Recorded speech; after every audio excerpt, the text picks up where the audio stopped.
네, 안녕하십니까. 사사유만 네 번째가요? 네 번째. 이제 한 바퀴 돌았네요. 아, 네. 네 번째로 오늘 하는데 오늘 뭐 하죠? 뭐 하나요? 네, 제가 소개를 하는 거군요. 그렇죠. 제가 질문으로 하려고 했는데 안 받아주시니까 제가 하겠습니다. 오늘 이번 주는 팩트플리스라는 사실 영상은 아니고 책이 중심이 된 건데 네, 책입니다. 그래서 작년이 맞나? 작년 이제 매년 그 빌 게이츠가 추천하는 책들이 있어요. 거기에 작년에 빌 게이츠가 추천을 해서 전 세계적으로 굉장히 그 영향력을 많이 끼친 책이고요. 그 앞에 시작한 책을 혹시 접해보셨었나요? 영상을 통해서 처음 봤습니다. 저도 영상 그거 처음 봤어요. 아, 배우셨구나. 영상을 보셨나요? 영상을 봤습니다. 아, 저는 안 봤습니다. 네. 책을 봤기 때문에. 그리고 영상은 그냥 거들뿐이라는 느낌을 들어서 그렇죠. 저는 보진 않았고요. 그래서 사실 그 책을 딱 봐도 제가 보내드린 그 문제 있잖아요. 13문항의 문제. 네. 이게 책에도 맨 처음에 딱 있거든요. 딱 있어서 그걸 풀고 채점해보고 그 다음에 그것들을 뒤에서 왜 이런 현상들이 일어나는지에 대해서 이제 얘기를 하는데 두 분 혹시 그 문제를 풀어보셨나요? 풀어봤습니다. 저희는 가정되면 다 풀어봤습니다. 아 진짜요? 오. 너무 궁금한데 일단은 석삼이부터 저는 궁금하니까 나중에 물어볼게요. 저는 세 문제 맞췄습니다. 세 문제 맞추셨어요? 네. 13문제 중에 세 문제? 세 문제 중에 세 문제 그러면 맞췄어요. 몇 프로? 침팬지가 33% 맞춘다는데 네.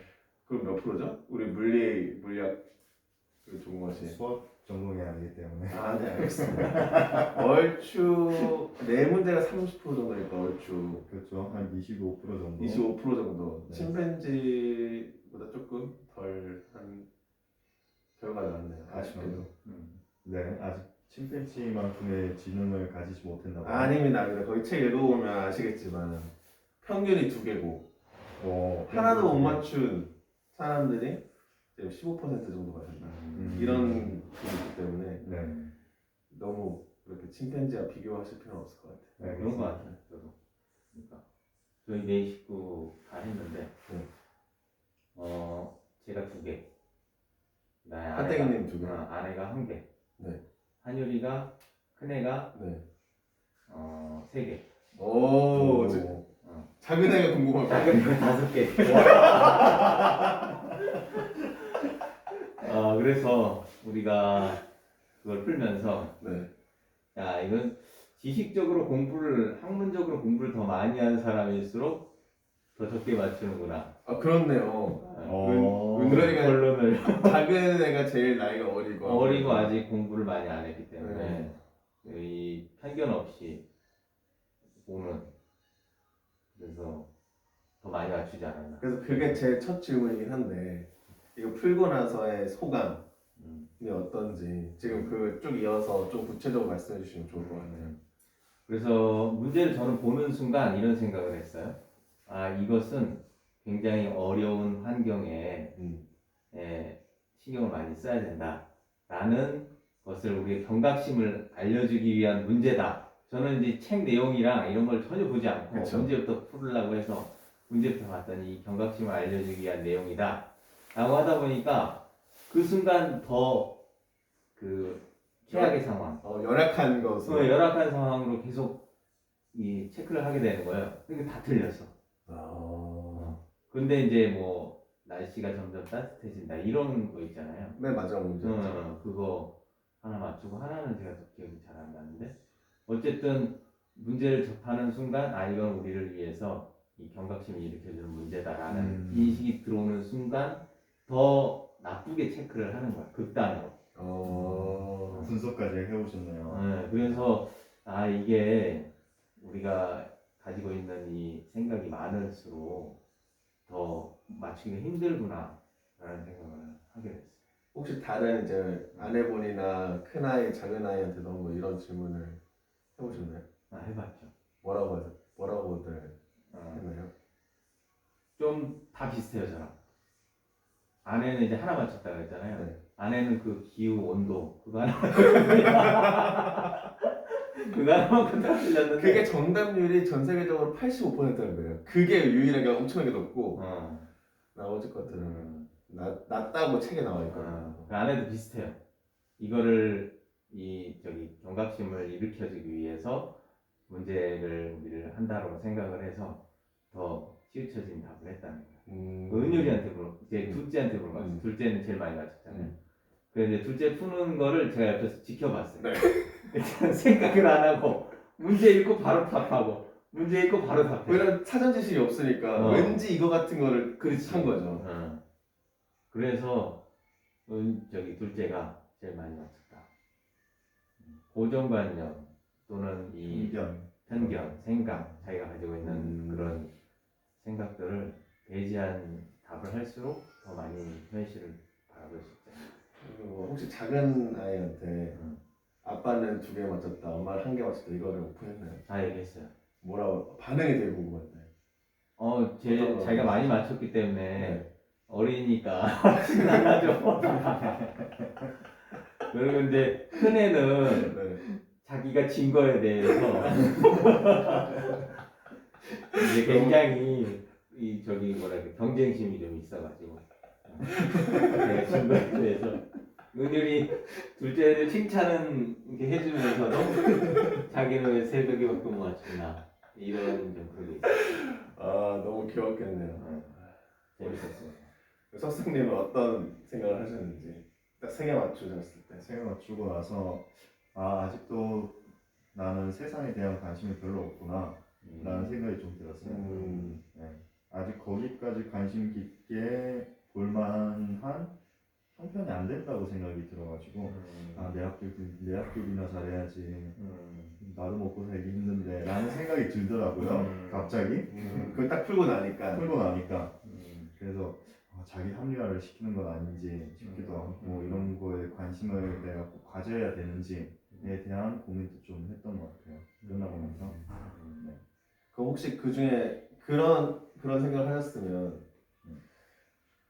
그러니까 사회적인 것보다는 나한테 이렇게 관심을 더 갖는 그렇게 넓은 세계보다는 내 주변의 사람들, 그다음에 이웃들, 내가 처한 상황, 아니면 지역 사회, 그 좀 더 크게 봐도 한국 내에서 머물렀던 것 같아요. 머무르고 있는 것 같고.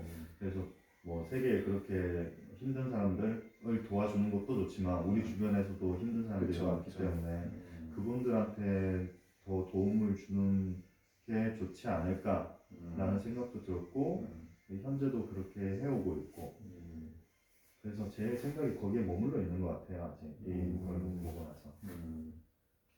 그래서 뭐 그 책 내용은 이 전 세계의 어떤 상황, 환경 이런 것들을 예시로 들었지만 핵심은 우리가 처한 이 상황을 제대로 보고 있는지 그쵸. 또는 나의 생각과 고정관념으로 바라보고 있는지 이게 핵심인 거죠. 책의 내용이. 책의 핵심 주제 영상을 이제 보셨겠지만 우리가 세상을 있는 그대로 바라보지 못하고 있다. 그거에 대한 원인들.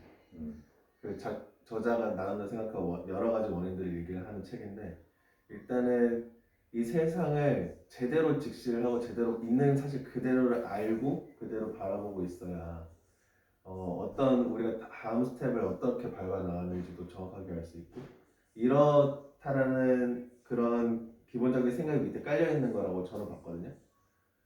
그래서 여쭤보고 싶은 것이 그 세상을 그러니까 어떻게 보면 망각이나 착각이나 이런 게 신이 주신 인간에게 주어진 가장 큰 선물이라고도 얘기를 하잖아요. 그런데 이렇게 사실을 있는 그대로 바라보는 것이 얼만큼 우리 삶에 도움이 되는지 혹은 필요한지 어떻게 생각하시는지가 좀 궁금했거든요. 어떻게 생각하십니까? 토스를 이렇게 하시네요. 일단 팩트 중심으로 바라보는 거는 좋은 거 같은데 근데 세상은 좀 감정으로 움직이는 건 맞는 것 같아요. 팩트로만 전달했을 때 좀 무미건조하고 사람들한테 인식이 잘 안 되죠. 그런데 약간 극단으로 이제 거기서 말하면 좀 사람들이 극단적으로 받아들이는 경향이 있다. 근데 그 언론의 잘못이 크다라고 이제 그 영상에서는 강사가 얘기하는데 언론이 그렇게 자꾸 하는 이유 중에 하나가 사람들한테 인식이 자꾸 되고 이렇게 논란이 돼야 자기네들이 그 뭐라 그러죠 이득을 볼 수 있기 때문에 그렇게 전달을 하고 또 사람들이 거기에 대해서 더 반응을 하고 그래서 이게 팩트 중심으로 보는 것이 더 도움이 되는지 감정적으로 보는 것이 더 도움이 되는지 이거에 대한 거는 아직까지는 저는 좀 반반이라고 생각이 들어요. 왜냐하면 그냥 예를 하나 들자면 어려운 아이들을 도와주는 거 그런 게 나왔을 때 그냥 팩트 중심으로 보면 아 되게 극소수고 실제로 그렇게 많이 어렵지 않구나 굶어 죽을 정도는 아니구나 라는 팩트를 받아들이면 우리가 그 사람들에 대해서 이렇게 관심을 갖고 그런 사람들을 이렇게 뭐라 그러죠 그런 어려움에서 벗어나게끔 도움을 주는 거를 조금 더 생각을 덜 하게 되지 않을까 하는 게 생기거든요. 근데 이걸 굉장히 극단적으로 좀 예를 보여주고 표현해 준다 그러면 거기에 좀 더 이 감정이 일어나서 더 신경을 쓰고 더 도움을 주고 그래서 이게 이제 팩트 중심으로 그걸 알아야 되지만 그 행동으로 일어나고 사람들이 관심을 갖고 한 데는 감정의 부분이 건드려지는 것이 더 좋지 않나 하는 생각도 있어요. 그러면 그 완전 반대로 영상에 나오는 그 브라질 사례 상위 10%가 40%의 표를 가져가는 건 맞지만 언론에서는 0.1%를 보여줘서 극단을 보여줌으로써 어떻게 이걸 왜곡시키는 거 어떻게 보면 방금 파떼기님 말씀하신 경우는 그 사회 계층상으로 1단계 그 최빈민층 그런 식으로 하면 효과적이니까 사람들이 구제하고 도와주는 거에 효과적이니까 어떻게 보면 그거를 활용하는 것이 좋을 수도 있다. 근데 완전히 그 상반된 위치에 있는 사람들 그렇게 보여주는 거에 대해서는 어떻게 생각하세요? 그 굉장히 잘 사는 사람, 네. 극소수의 0.1%의 잘 사는 사람들을 이렇게 비춰주는 거. 네. 그거를 통해서 빈부격차가 마치 커 보이게 만들고 이런 효과를 내는 언론의 기법에 대해서는 어떻게 생각해요? 지금 어떻게 보면 기법은 똑같은데 대상이 달라진 거라고 저는 생각하거든요. 그러니까 그것도요.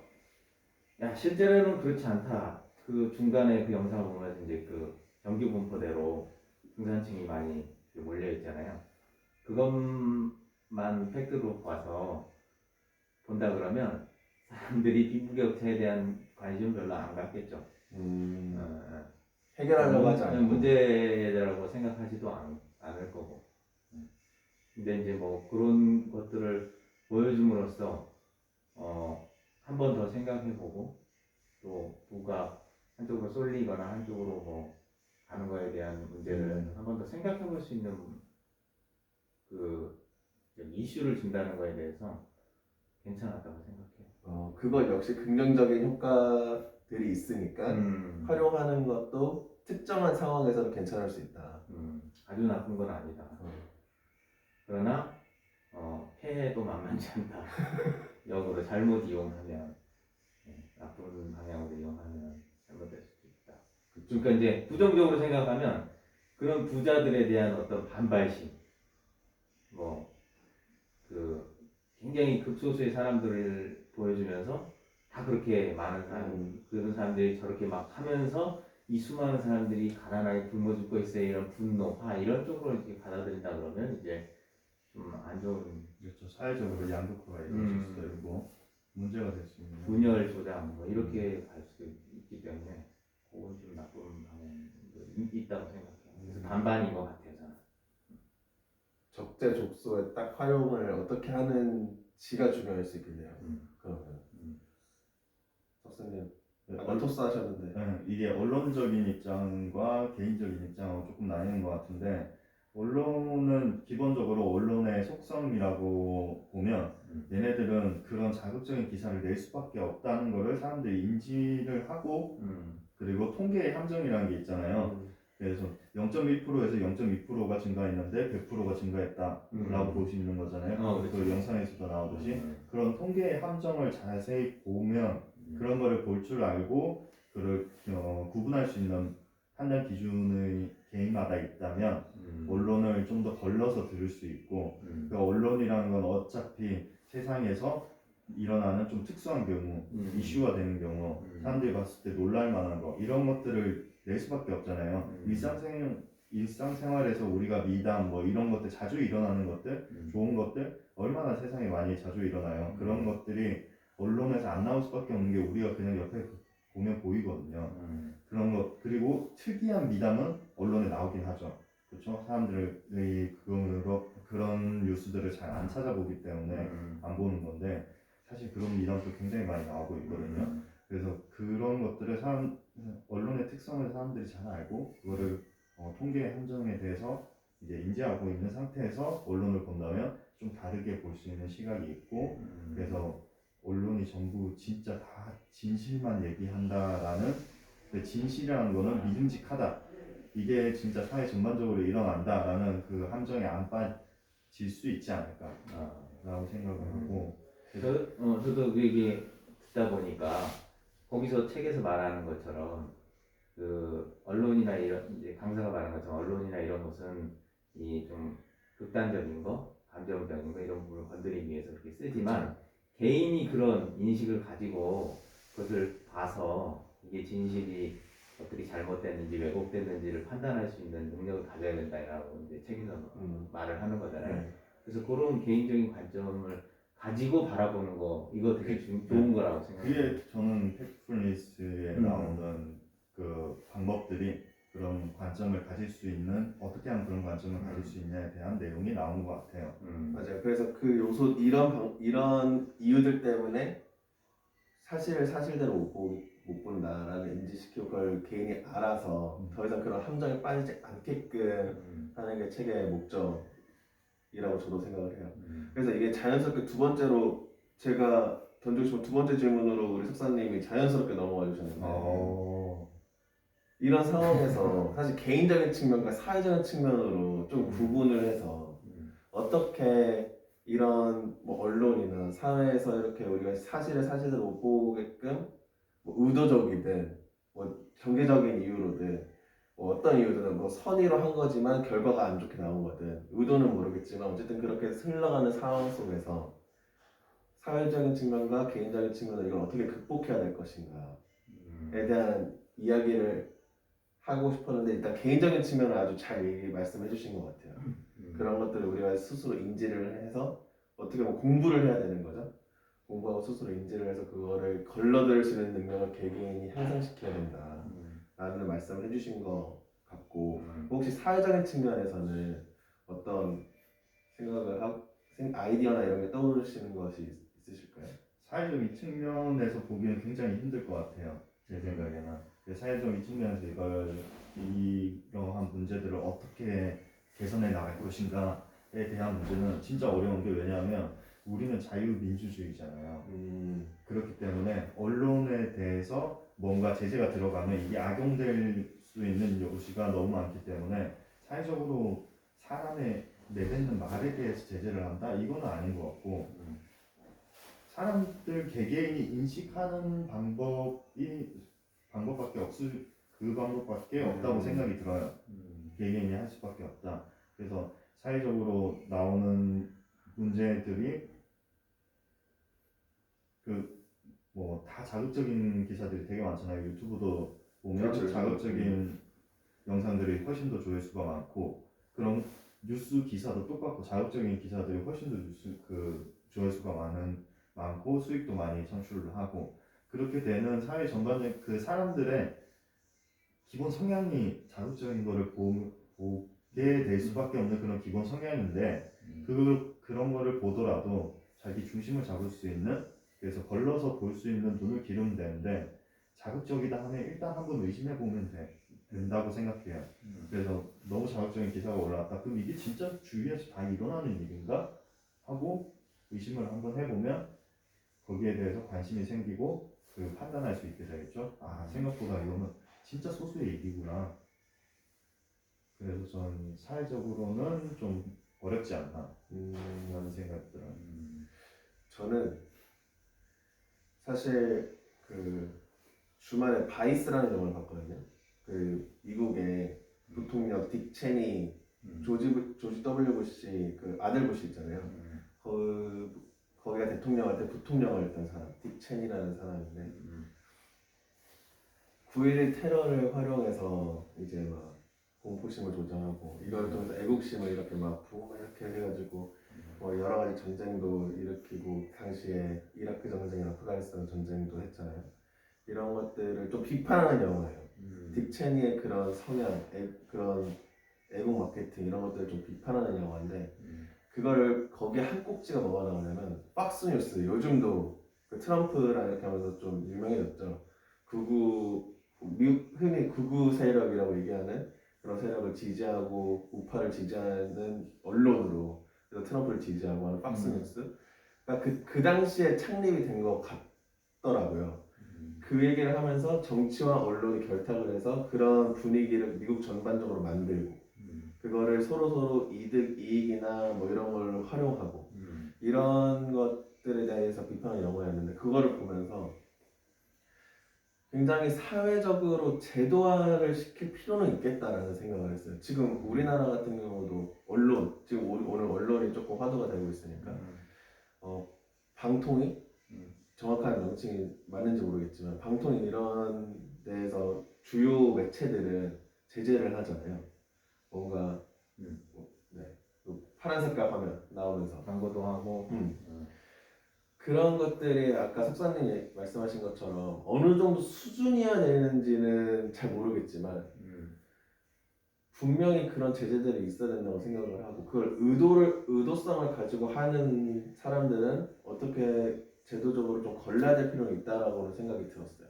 근데 지금 뉴미디어 시대가 되면서 누구나 자기의 의견을 얘기할 수 있는 시대가 또 됐잖아요. 그리고 유튜브는 또 기호 선호도를 따라서 또 막 추천을 해주니까 얘가 볼 것 같은 거 그러니까 더더욱더 극단으로 갈 수밖에 없는 그렇죠. 사회인 것 같은데 이 사회 속에서는 진짜 개개인이잖아요. 그런 어떤 제도화된 단체나 그런 게 아니기 때문에 기관이 아니기 때문에 그래서 표현의 자유를 정부 차원에서 이렇게 막아야 되느냐 그거는 저는 반대는 해요 개인적으로는. 그래서 그 측면에서는 각각 그걸 보는 각각의 개인들이 조금 의식 수준을 높여야 된다고 생각을 하는데 TV에서 나오는 매체들 특히 공영방송 이걸 중심으로 그런 제재들이 조금 더 강화돼야 되지 않는가. 서로 견제할 수 있는 기구들이 만들어져서 서로를 견제하고 다양한 의견을 가진 단체들이 이렇게 나와야 되지 않는가라는 생각은 저는 들었거든요. 혹시 좀 분위기가 무거워진 것 같아서 너무 무거워져가지고 사회적 쭈구리처럼 앉아있었거든요. 되게 사회적인 측면으로 무서워. 얘기하자면 너무 무거워진 것 같아가지고 혹시 13문제 중에 기억에 남는 문제 있어요? 맞춘 거 전 뭘 맞췄는지도 모르겠어요. 맞춘 거. 저는 그거 되게 기억에 남았어요. 전기 사용량이 전 세계 80%다. 되게 그런 사진들 많이 보잖아요. 한국에서 밤에 찍은 사진.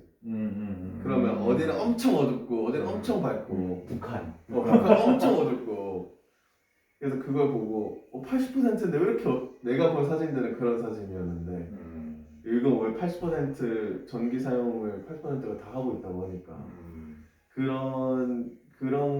질문이 되게 그래서 좀 딱 왔었거든요. 그래서 그런 한 장의 사진 이런 것들의 효과가 굉장히 크지 않나. 저는 그 머릿속에 딱 남았었거든요. 그렇죠. 그래서 통계를 어떻게 하냐에 따라서 그 결과가 달라지는 효과가 있죠. 그거랑 똑같은 것 같아요. 그래서 거기 저희 세바시 영상? 세바시 맞나요? 아니지. 무슨 그 TVN에서 했던 무슨 TV 프로그램? 그 영상에서 보면 그 통계 물리학자가 통계해서 그려줘가지고 인구 분포로 보는 뭐 득표율 해가지고 보여주는 장면이 네. 있잖아요. 그리고 그거 보고 엄청 깜짝 놀랐거든요. 아 이렇게 인구 분포까지 고려를 하는 이런 그 지도가 나오고 그냥 면적만 따지면 이런 지도가 나오는데 아이 보는 게 진짜 달라지게 보일 수 있구나 라는 거를 거기서 봤거든요. 근데 통계의 무서움이죠. 그게 통계의 함정이라고 저는 보거든요. 좀 무서웠던 것 같고 저는 좀 개인적으로 드리고 싶은 질문이 이걸 개인한테 가져와가지고 사람한테 진짜 팩트만 얘기해줘야 되나? 하는 문제. 그래서 이 사람이 잘못을 했어. 그럼 이 사람한테 팩트를 얘기를 해줘야 되나? 아니면 그냥 뭐 돌려서 다른 얘기를 해줘야 되나? 우리 저번 주에 했던 주제랑 좀 맞닿아 있네요. 아 그런가요? 당신은 옳다. 당신은 옳다 하고 조금 아 그렇구나. 뭐 회사 생활하면서도 뭐 회사 생활을 하거나 일상생활을 하거나 주변 사람들하고의 관계에 있어서 그 사람한테 진짜 팩트만 딱 얘기를 해줘야 되나? 아니면 언론처럼 그냥 편안하게 얘기를 해줘야 되나? 다르게 얘기를 해줘야 되나? 근데 이게 저는 개인적 관계냐 어떻게 보면 또 일적인 관계냐에서 또 구분이 될 수 있다고 저는 생각을 하는데 예를 들어서 회사에서 뭐 회의를 해요. 그러면 숫자를 가지고 팩트를 일단 현황 파악을 해서 숫자를 공유를 해야 되는 거잖아요. 근데 사실은 공유를 하고 그거를 바탕으로 어떻게 해야 될지 이런 것들에 있어서는 이런 류의 회의나 이런 류에 있어서는 팩트로 얘기하는 게 굉장히 필요하다고 생각을 하는데요.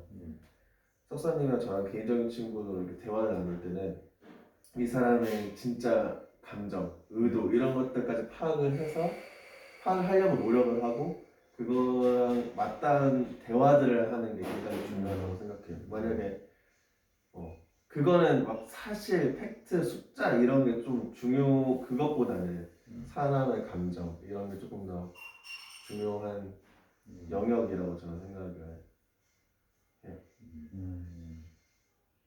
파떼기는 뭐 질문이 뭐였죠? 질문이 진짜 사람을 할 때 아. 개인 간에 있어서는 팩트로 얘기를 해야 되나 거거든요. 그게 팩트 중심으로 하는 거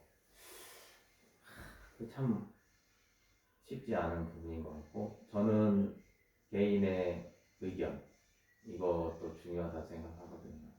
그 예를 들면 뭐 통계 데이터를 객관적으로 보고 거기에 대한 나의 생각으로 얘기하는 거 있잖아요. 사람 사실 좀 다 대부분 그렇잖아. 자기가 주장하고자 하는 거, 자기가 말하고자 하는 거를 강화시키기 위해서 그런 통계 자료들을 찾아가지고 그렇죠. 거기에 기반으로 이렇게 얘기를 하잖아요. 네. 그래서 그게 꼭 나쁜 건가라는 생각이 있고요. 감정의 자기의 주장을 그 데이터를 가지고 하는 것이 나쁘다고는 생각을 하진 않아요. 근데 아까 저는 들어준 그 예시에서 아이들 혼내는 거 있잖아요. 잘못했으면 그 잘못을 가지고 그 사실을 가지고 혼내는 게 당연하다고 생각해요. 그래요? 네, 근데 거기에 혼낼 때 내 감정이 들어가서 뭐 10만큼 혼내면 되는 거를 감정을 주체를 못해서 뭐 20, 30, 50, 100을 혼내는 게 문제인 거지. 그건 잘못됐죠. 네, 그게 문제인 거지. 어떤 잘못을 했을 때 예를 들어 뭐 거짓말을 했다. 그럼 거짓말을 한 사실 가지고 혼내고 다음부터 거짓말하면 안 된다 라고 얘기를 하는 게 맞지. 너 왜 거짓말했어? 괜찮아. 이렇게 하는 거는 좀 아니지 않나라는 생각을 하게 해요. 그럼 좀 더 디테일하게 들어가서 이제 파데리님은 기혼자시니까 조금 다음 차례로 기다리시고 우리 제 이름을 항상 까먹으시네. 우리 이만희님 미혼이니까 아직 잘 모르니까 네. 한번 질문 드리고 싶은 게 아이랑 같이 거실에서 아이랑 같이 있는데 이제 와이프하고 뽀뽀도 하고 싶고 음. 손도 잡고 싶고 음. 하고 싶은데 음. 아이들이 보면 정서적으로 안 좋아. 그래서 아이들을 내보내야 돼. 음. 그런 상황에서 팩트를 얘기해야 되는지 아니면 그게 정서적으로 안 좋죠? 제가 와이프랑 사랑을 표현하는 건데 그걸 좀 더 깊게 들어갈 수도 있는 거잖아. 아 이게 이제 여기서는 뽀뽀 키스라고 얘기했지만 그렇지. 음. 더 깊게 들어갈 수도 있는 거지. 그런 상황에서 그러니까 이런 상황들이 몇 번 그냥 내보내는 거 말고 재우는 걸로 합시다. 재우는 거. 빨리 재우는 거. 빨리 재워야 되는데 몇 살이에요 애들이? 애들 지금 딱 아니 근데 그게 이 팩트랑 감정하고 되게 연관이 잘 안 돼가지고 팩트로 난 지금 이거 해야 돼. 그러니까 나가라고 할 수도 있고 아니면 그 그걸 뭐야. 정서적으로 감정적으로 잘 애들을 빨리 막 재우려고 노력을 한다든지 음. 그 뭐 애들은 왜 자꾸 나를 재우려고 하지? 왜 자꾸 가라고 하지? 라는 생각이 들겠죠 애들 입장에서는. 어떻게 해야 되냐고요? 그래서 팩트로 그때도 팩트로만 해야 되는지. 아 지금 전제는 제가 그 뭐 성욕이 막 끌어올리는 상태인 거죠? 그렇죠. 전제. 내가 그걸 컨트롤할 수 없는 상태인 거죠? 그렇죠. 그러니까 성인이라면 그걸 컨트롤할 수 있는 능력 기본적으로 있잖아요. 근데 그게 없다고 전제 까는 거죠. 이거 통으로 잘라야 되는데 좀 극단적으로 얘기를 아, 하면 네. 그렇다고 하면 애들 내보내야 된다. 그 보통은 부모님 지금 당장 넘어가고 싶어. 아니지 보통은 아니 보통 그거 절제할 수 있는 게 있잖아요. 그렇죠 절제할 수 있는데 보통은 부모님들은 애들을 내보내 빨리 재우잖아요. 네. 그렇죠. 그래서요. 그 뭐야 절제를 할 수 없다고 아니고 2세 계획에 들어갈 수도 있는 거지. 네. 아. 근데 얘가 지금 둘째를 계획을 세우고 있는데 첫째가 계속 들어와서 있어. 네. 그러면 둘째를 못 낳잖아. 그럼 첫째 어떻게 되냐? 그렇죠. 그거를 이제 이제 너 동생을 너 동생 갖고 싶지? 뭐 이렇게 그렇죠. 할 거냐? 짐승으로 본 건 아니고. 아니 지금은 짐승으로 본 것도 아니고 알겠습니다. 뭐 어떤 의미인지 알겠고요. 근데 그게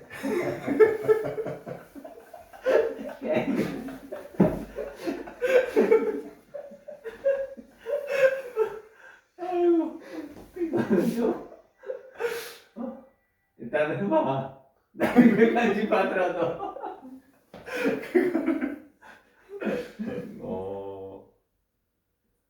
언젠가 자야 하잖아요. 애들은 사람은 기다려야죠. 재우고 기다린다. 팩트는 얘기할 필요가 없다.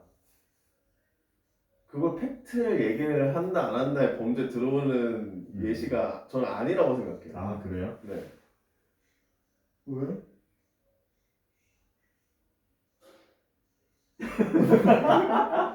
얘가 앉아 계속 재우려고 노력을 해야 되는 거잖아요.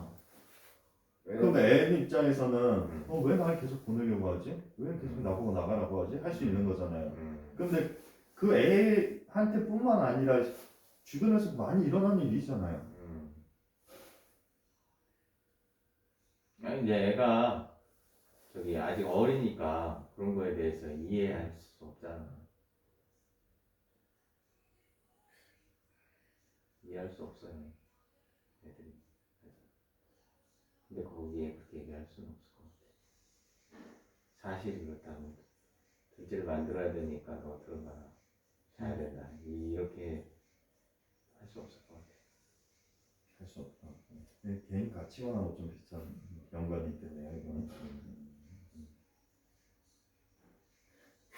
짐승으로 본 건 아니고 사람이 진짜. 그러니까 언제나 팩트 중심으로 말할 수는 없는 것 같아. 나날이 다. 그렇죠. 개인적인 관계에 있어서는.